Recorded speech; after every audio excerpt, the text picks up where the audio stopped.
A little drier, or we'll say less rain, falling across the plateau, Cumberland County and Crossville. Look at the flags. Still a little breezy out there here this evening. They had some pretty significant rainfall estimates from radar just west of the Crossville area between Pleasant Hill, Highland Estates, and the Clifty community. Nearly 4 inches of rainfall estimated fell there earlier this afternoon through this evening, but the highest totals further south, portions of Monroe County. Just amazing that we didn't have major flooding in some spots, even after some calls to local officials from Citico Beach down to Terrifil to about Tellico Plains, between 3 and over 5 inches of rainfall just fallen for today.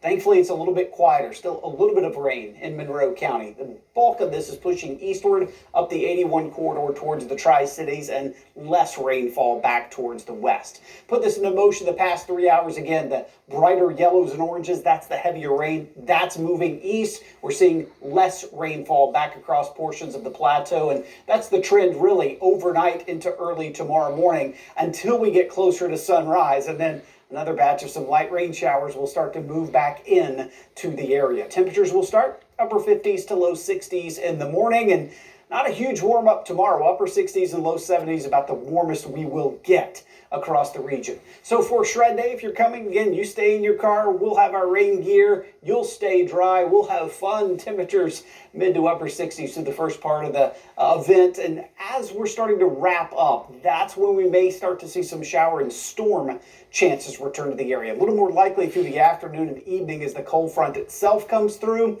I do think there could be some isolated damaging wind gusts with a couple of storms, but not the widespread coverage of severe weather like we had for today. Should be a little more tame because of the morning cloud cover and rain opportunities. 6 predictor showing 7 a.m. as we go through midday, some rounds of rain coming through, and then in the afternoon as the cold front pushes in, that's when our storm chances are certainly possible. This is 3 o'clock through the evening, and then hopefully a little drier as we get past the sunset time frame across the region.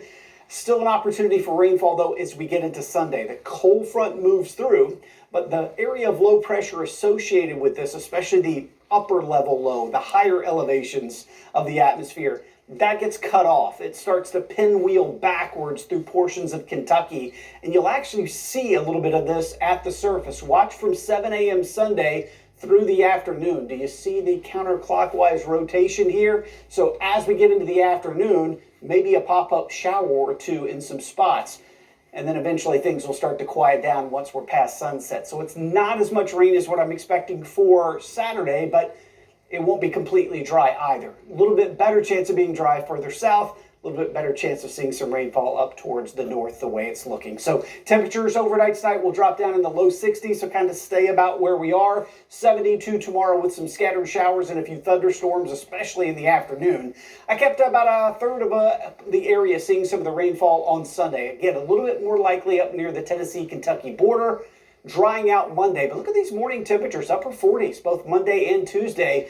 That's below average. We haven't seen that in a while. 76 is our average high, and I think we'll get closer to that by later next week. The rain chances Wednesday and Thursday look negligible. Not expecting a lot, but could see some scattered storms by next Friday, Bo. All right, Ken, thank you. Sports Director Reese Van Haften joins us now.